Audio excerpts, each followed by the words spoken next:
हे सगळे नाराज झालेले आंदोलक रस्त्यावर उतरले, घोषणाबाजी करायला लागले, चक्का जाम करू, रस्ता जाम करू असं सांगायला लागले।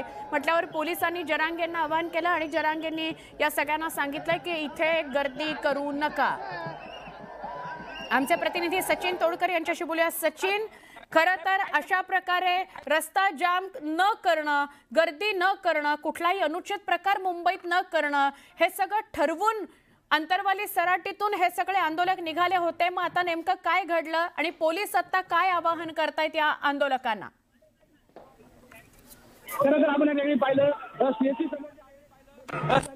आंदोलक जे आहेत ते रस्त्यावरून उतरलेले आहेत आणि आंदोलकांनी या ठिकाणी रस्ता जाम केला आहे। त्यामुळे खऱ्या अर्थाने या ठिकाणी मोठी वाहतूक कोंडी झाली आहे। आंदोलक हे कुठेतरी पोलिसांचं ऐकत नाहीये, त्यामुळे सुद्धा या ठिकाणी आंदोलकांना मनोज जरांगे पाटील एक व्हॉइस क्लिप आहे, ती व्हॉइस क्लिप या ठिकाणी आंदोलकांना ऐकवली आहे। त्या व्हॉइस क्लिप मध्ये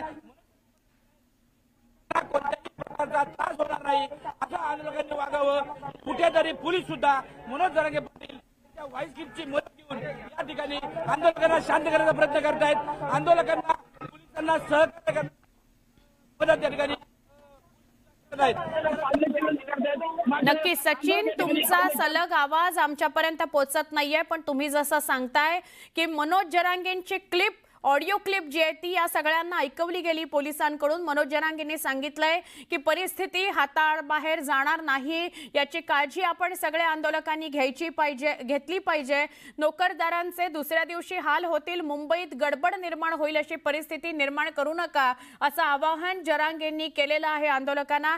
त्यामुळे पोलीस आता रस्त्यात चक्का जाम करायला किंवा रस्ता जाम करायला उतरलेले सगळे जे आंदोलक आहेत त्यांना बाजूला हटवण्याचा प्रयत्न पोलीस करताना दिसतायत।